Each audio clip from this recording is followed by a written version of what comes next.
संत अपने अनुभव बतलाता है कि इस दुनिया में सारे दुखी दुख हैं, सुख तुम हो अगर तुम अपने आप को जिनको मेरा कहते हो उनसे अपने आप को अलग करना। तुम अलग हो ही, जब आए थे तब अकेले थे, जब जाएंगे जब अकेले। पढ़ने गया अकेला, खेलने गया अकेला, शादी अकेले की हुई, बच्चे अकेले को हुए, अच्छे बुरे काम अकेले न करे, नींद अकेले को आती है, बीमारी अकेले को आती है, मैं अकेला मर जाऊंगा। लेकिन ये मेरे इतने सारे कहाँ से थे? मैं दर्द तो मेरों की वजह से था। वो संत ये कहता है, मोह नींद से ऊपर उठो, कृत दोषों को त्याग सकें। जो दोष हैं मैं मेरों के लिए करता हूं, झूठ बोलना, चोरी करना, मिलावट करना, धोखा देना, कम तोलना, महंगा बेचना, ईर्ष्या करना, शत्रुता करना, अगर मेरे ना होते तो मैं क्यों करता? इन मोरों की वजह से मैं अपने को इस जगत में बांध लिया और अब उससे निकलने का रास्ता नहीं मिल रहा है। तो संत कहता है कि जो लोग समझदार होते हैं वो मोह रूपी नींद को काट देते हैं। कब? वो बीच में राम को लगा लेते हैं। यानी सीता खाना पीना छोड़ दे। सीता कोई स्त्री नहीं है, जीव है। जीव सब स्त्रीलिंग है, पुरुष केवल परमात्मा है। जितने भी जीव हैं उन सब में परमात्मा भी बसता है और उसमें जीव स्त्रीलिंग में भी बसता है। तो जीव जो था वो लंका में बैठ गया। लंका कहीं और नहीं है, इसी बाजार का नाम लंका है। यहाँ सारा कारोबार होता है, बुरे से बुरे काम भी होते हैं, अच्छे भी होते हैं। लंका में ये सब होता है। जीव कहता है, हे प्रभु, अगर तू आकर मुझे पानी पिलाए, खाना खिलाए तो खाऊं, तू नहीं आएगा तो मैंने खाना पीना सब छोड़ दिया। अब भगवान राम उसके भीतर में बसते हैं, उनके पेट में दर्द हो गया। वो कहने लगे, मेरा अच्छा भक्त, इसे तरीका कुछ आता नहीं, ये मर जाएगा।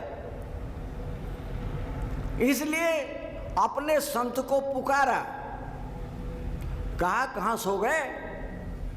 क्योंकि राम को शरीर नहीं। इस संत के पेट में जाके दर्द कर दिए। कहते, प्रभु क्या आदेश है आपका? अरे मेरा एक भक्त जो है अड़ियल तरीके से बैठ गया, ना खाना खाए ना पानी के, उसे उपदेश करके आओ जाके। कह महाराज है कहाँ? ये पता मुझे भी नहीं कहाँ है, अपने आप ढूंढो। तो जो जिज्ञासु भक्त होता है, जिज्ञासु संत होता है, उसके पास परमात्मा खुद संत बन के उसके पास पहुंच जाते हैं। हनुमान जी के पेट में दर्द हुआ। अब विचार करने लगे, कहाँ हो सकते हो सीता? ढूंढा भाला, वहां पहुंच गए और पहुंचने के बाद राम की कथा कहने लगे। अब इस लंका में राम की कथा कौन सुने? लंका वालों को तो अपने काम से मतलब, दूसरों से ईर्ष्या करना, दूसरों के घर में आग लगा देना, दूसरों को मार देना, लूट ले आना, ठगी कर लेना। तो वहां राम की बात कौन सुने? लेकिन वो ऐसी जगह पर बैठे कि जहां पर वो सीता नाम का जीव सुन रहा था। उसने कहा, हो ना हो, ये कोई राम का भक्त हो सकता है। तो लंका में ठग कम नहीं है। यहाँ तो कपड़े बदले, लाल रंग के पहने और ओम नमो नारायण नारायण हरि अलग जगाया, 10-20 जगह पर मांगा, कुछ ना कुछ मिलेगा, अच्छा माल खाएंगे, लोग पूजा करेंगे, तो कौन क्या चाहिए उनको। लेकिन ऐसा करने के लिए भगवान कहता, कब तक ठगेगा मुझे? एक दिन वो आएगा, सब बदला चुका लूंगा तेरे से। ऐसे हनुमान जी वहां पहुंचे। उन्होंने कहा, भाई ऐसे बात नहीं बनती, प्रत्यक्ष होकर दिखाओ। अब बंदर प्रत्यक्ष हो जाए। वो कहने लगे, तुम राम को कैसे जानते हो? कि भैया मैं राम को जानता हूँ, राम ने मुझे तुम्हारे पास भेजा है। तुम्हारा तरीका भगवान को बुलाने का अच्छा नहीं है कि भगवान आएगा, वो खुद खाना खिलाए तो खाऊं, वो पानी पिलाए तो पीऊं, नहीं तो शरीर को छोड़ दूं। तो हनुमान जी कहते हैं यथा आहारस्य विहारस्य, यानी जीने के लिए भोजन करना और शरीर से ये शरीर जाम ना हो जाए, इसलिए इसको समानता रूप से चलाना और भगवान को कभी नहीं भूलना। दुनियादारी के सब काम करना, घर में रहना, बच्चों में रहना, परिवार का काम करना, दुनियादारी बंद हो जाएगी। लेकिन परमात्मा को जो बीच में डाल लोगे तो मोह रूप की नींद से तुम्हारा पर्दा छूट जाएगा। भगवान कृष्ण अर्जुन से कह रहे हैं इन्हें मार, ये सारे के सारे दुर्योधन का परिवार खड़ा है, इन्हें मारता क्यों नहीं है? अर्जुन कहता महाराज मैं नहीं मारूं किसी को भी। क्यों? ये लोभ ना हो, मोह ना हो, ये जगत कैसे बनेगा? ये सारे के सारे मैं इन पे मार के बादशाह नहीं बनना चाहता। भगवान कृष्ण कहते हैं क्या तेरे से मर सकते हैं इनमें से कोई? अरे मारूंगा मैं, तुझे खड़ा होना पड़ेगा। अर्जुन मना करेगा मैं नहीं। भगवान कहते तो मेरी आंखों से देख, इनमें से तू कितनों को मार सकता है।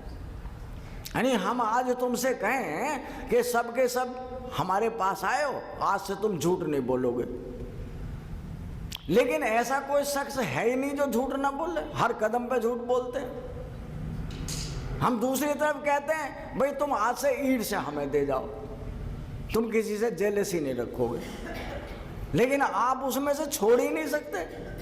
हम तीसरे शब्दों में कहते हैं महिलाओं को ये बिना चुगली बुराई के नहीं रह सकती, जब भी बोलेंगी तो दूसरों की बात करेंगी। भाई तुम हमारे पास छोड़ जाओ, तो बिल्कुल कोई छोड़ के राजी नहीं। तो माया नगरी का सारा कारोबार जितना भी है वो सब झूठ पर आधारित है और सारा झूठ का बाजार है। उससे अपने आप को कैसे बचाएं, उस बचाने के लिए हनुमान जी सीता को उपदेश कर रहे हैं कि देखो राम के रहते हुए राक्षस एक भी तुम्हारा कुछ नहीं कर सकता। कामो क्रोधो मोहो लोभो ईर्ष्या शत्रुता, झूठ बोलना, मिलावट, धोखाधड़ी, मारना मरना, ये कुछ नहीं हो सकता। कब? जो राम को याद रखना उसे मत भूल जाना। वो जीव कहता है मैं राम को इतना भजता हूं, क्या राम भी मुझे कभी भजता है? कि तुमसे हजारों गुना ज्यादा भजता है। क्यों? और वो हमारी मां है। राम साधारण नहीं है, इस पूरे रोम रोम में व्यापक है। तुम आज ही पुकारो, आज ही कामना पूरी हो जाती है, लेकिन कब? जब सारे जगत को छोड़ दोगे। यहां कब कोई कामना पूरी होती है? जब इस जगत से कोई उम्मीद नहीं की जा सकती, तब उसको पुकारो, वो आता है। लेकिन उसका रूप क्या होगा ये आप नहीं पहचान सकते हैं।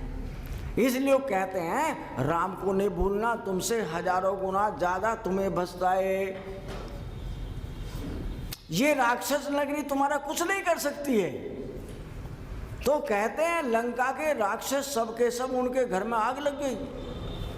ये भीतर ही भीतर कुमला रहे थे कि ये संत नहीं आया, ये तो हमारा विनाश करने के लिए आ गया। अगर इसने राम को भजा तो राम कौन है? हम सबकी मृत्यु है, हम सबका काल है। किनका? इंद्रियों के भोगों, मेरे अपने इच्छाएं वासनाएं कामनाएं हो, मेरे अपने पराए घर के बाहर के हो, उन सब से ये छुटकारा पा जाएगा। ये एक निकल गया हमसे। इसलिए वो भीतर के जो राक्षस हैं वो भीतर ही भीतर कुलमुला रहे।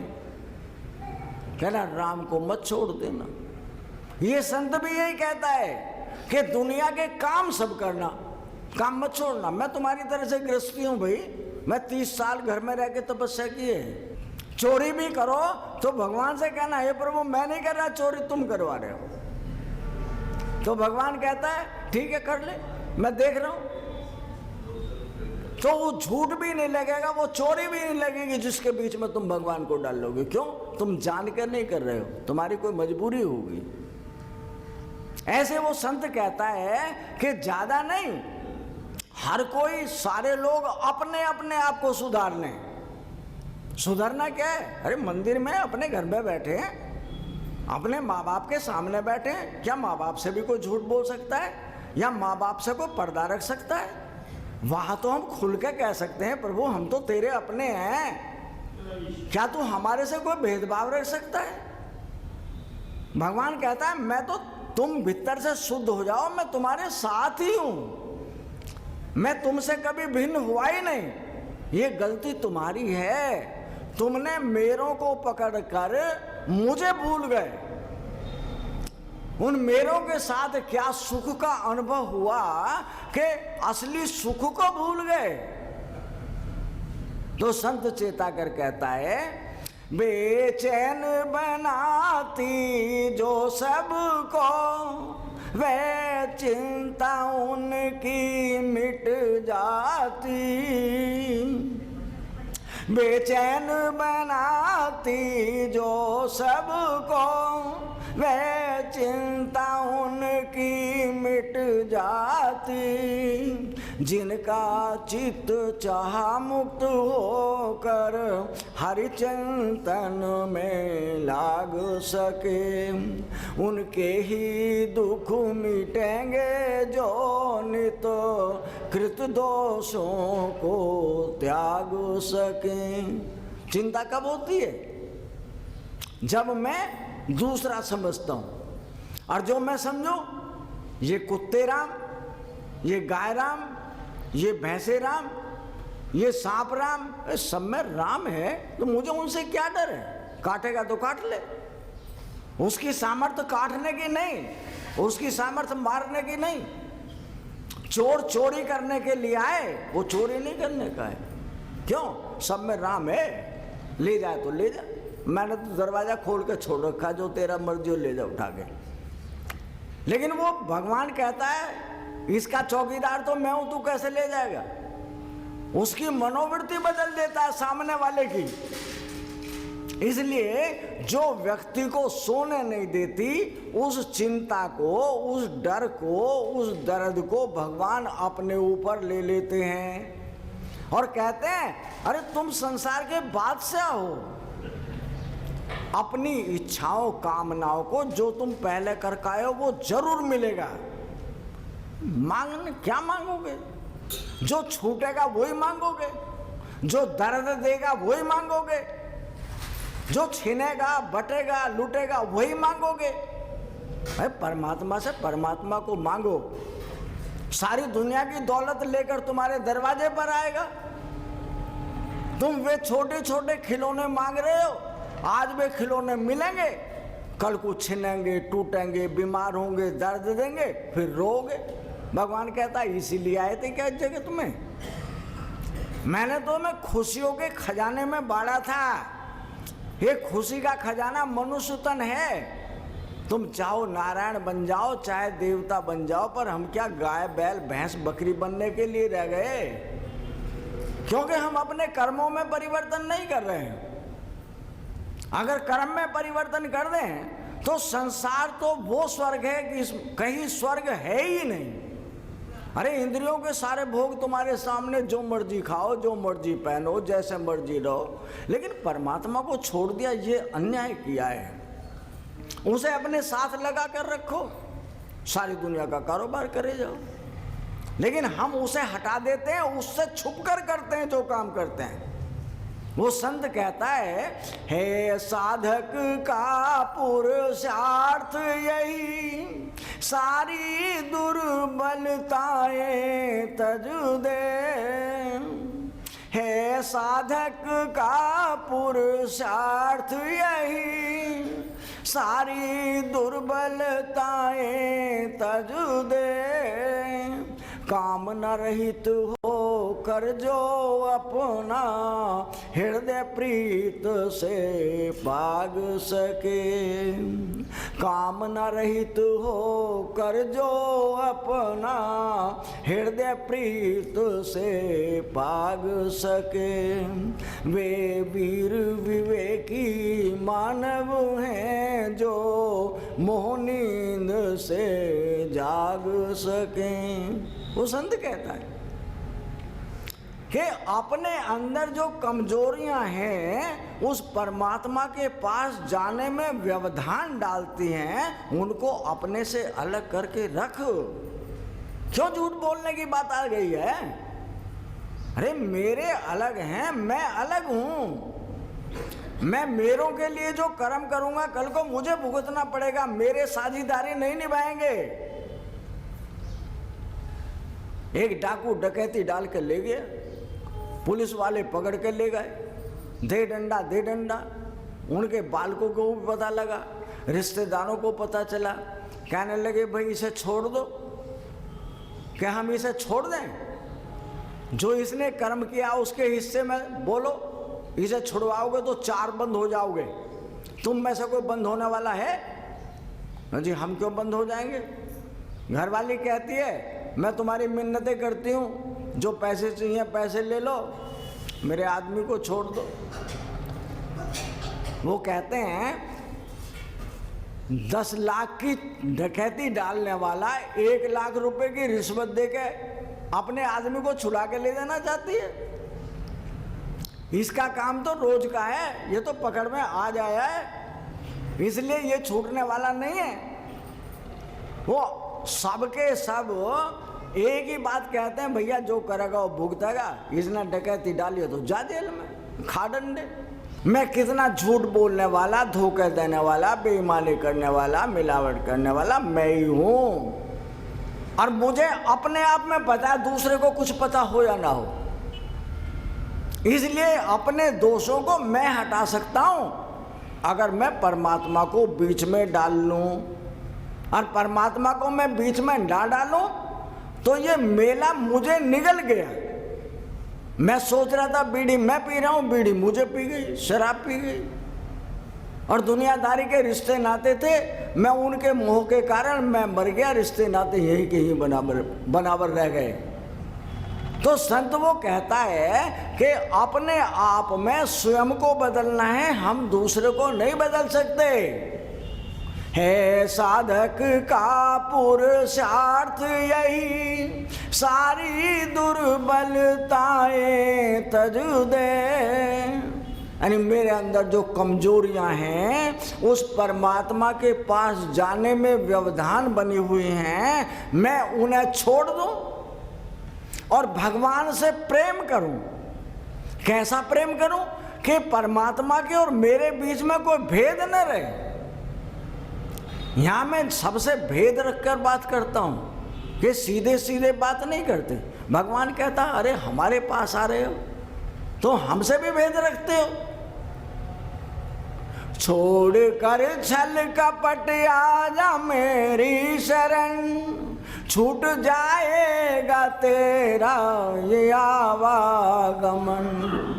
छोड़ कर छल कपट आजा मेरी शरण, छूट जाएगा तेरा ये आवागमन।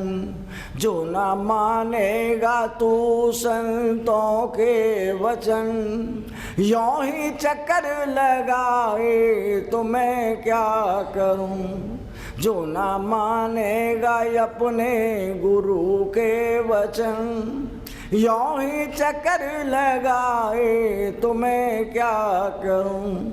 मैंने मानव जन्म तुझको हीरा दिया, तू व्यर्थ गंवाए तो मैं क्या करूं। वो संत चेताकर कहता है अरे दुनिया से छल कपट करते हो तो करते हो, हाँ कम से कम अपनी माँ के सामने तो सीधे सीधे बोलो।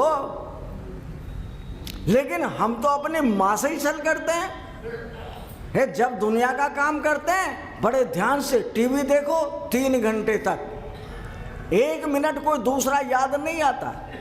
ना टीवी याद आए ना मैं अपने आप को याद करूं, पिक्चर ही पिक्चर हो गया मैं वहां पर। भगवान के दौरे बैठा 10 मिनट को, 10 मिनट में सारे टाइम में दूसरों के बाहर चला गया।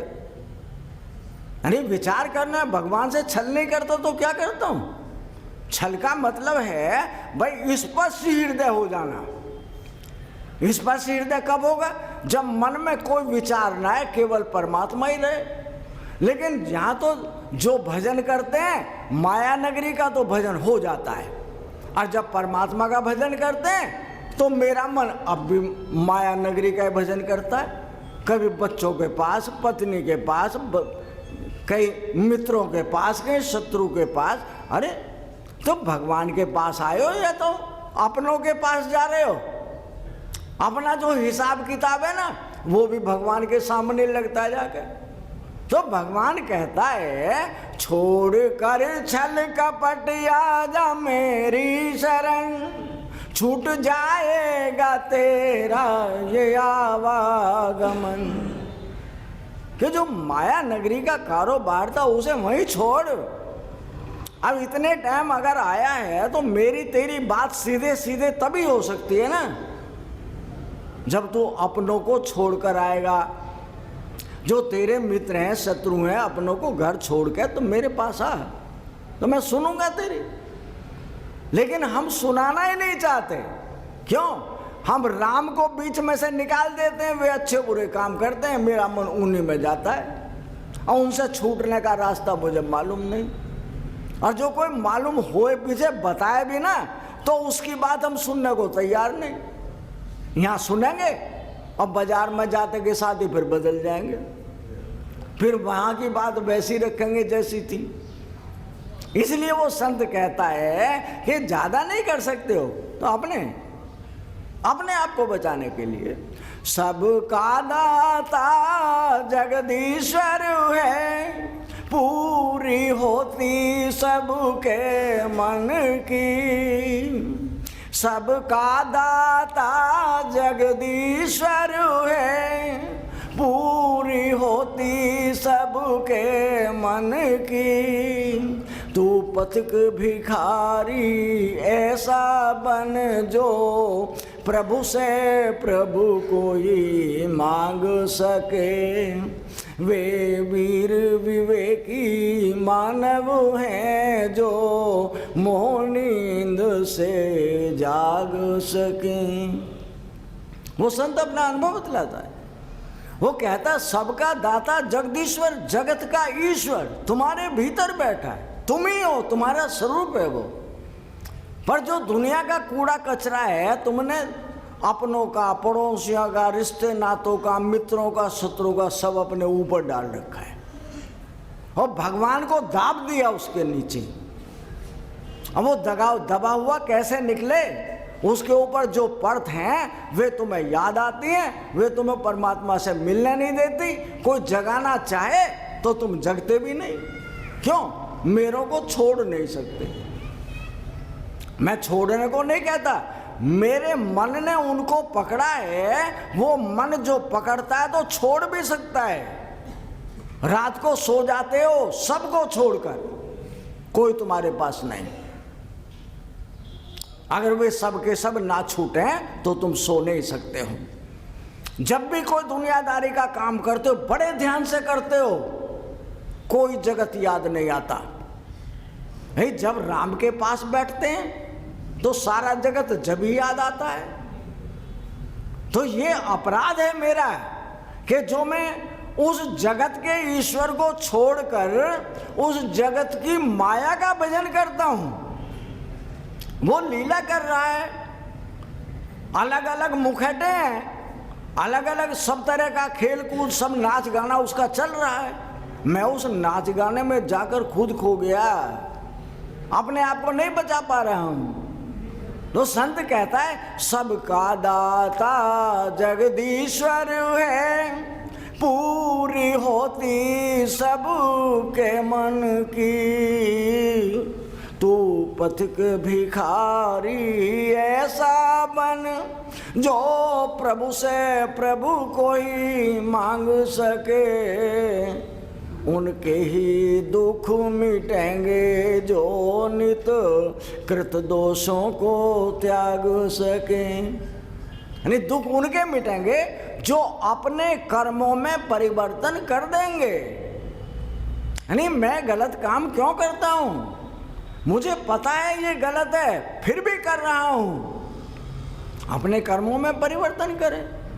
और परमात्मा से जो भी कोई जो कुछ मांगता है वो उसे जरूर देता है। तुम परमात्मा से परमात्मा को नहीं मांगते, उसकी माया को, उसके खिलौनों को मांग रहे हो। उसके खिलौने मिले हैं, या तो तुम छोड़ के जाओगे या वे तुम्हें छोड़ देंगे। बात एक ही है। यानी कोई खिलौना रुपए पैसे का हो, सोने चांदी का हो, बेटा बेटी का हो, या दुनियादारी का कोई कितना प्यारा हो या शत्रु हो, कोई तुम्हारा साथी नहीं। कौन है साथी? मेरा नाम पहले भी था, आज भी है और कल भी रहेगा। लेकिन मैं उसको ना जानूं, ये दोष परमात्मा का नहीं है, मेरा दोष है कि मैं अपनी माँ को भूल जाऊं। मेरी माँ ने पूरी छत्र छाया मेरे ऊपर की हुई है। जो गलत करता हूं तो मेरी माँ मेरे भीतर से बैठे मना करती है कि नहीं, ये काम गलत है, और फिर भी मैं गलत को करता हूं। तो क्या मुझे समझाने के लिए कोई और आएगा? संत जगत का माई बाप है, वो स्वयं जैसा करता है वैसा कहता है, और कहे हुए पर कोई आचरण करे तो वो शरीर आज छूट जाए, उसकी एक बात को पकड़ लेना, तुम्हें वो परमात्मा बना जाएगा। क्योंकि वो जैसा कहता वैसा करता भी है। गुरुजी दीक्षा देकर आज ही न रहे, लेकिन वो कभी मरते ही नहीं। संत कभी मरता नहीं है। अगर मुक्त हो गया तो संत नहीं मरता है, और वो तुम्हें वहां तक ले जाकर छोड़ेगा। इस जन्म में नहीं, चाहे दूसरा जन्म हो जाए, जहां तक तुम मुक्त होगे वहां तक छोड़ेगा। लेकिन तुम अपने दोषों को छोड़ने वाले नहीं हो तो उसका किसी के पास कोई इलाज नहीं है। 2 मिनट भगवान का नाम लेंगे। गोविंदा गोपाला गोविंदा गोपाला, मेरा मुरली मनोहर नंद लाला, मेरा मुरली मनोहर नंद लाला, गोविंदा गोपाला गोविंदा गोपाला।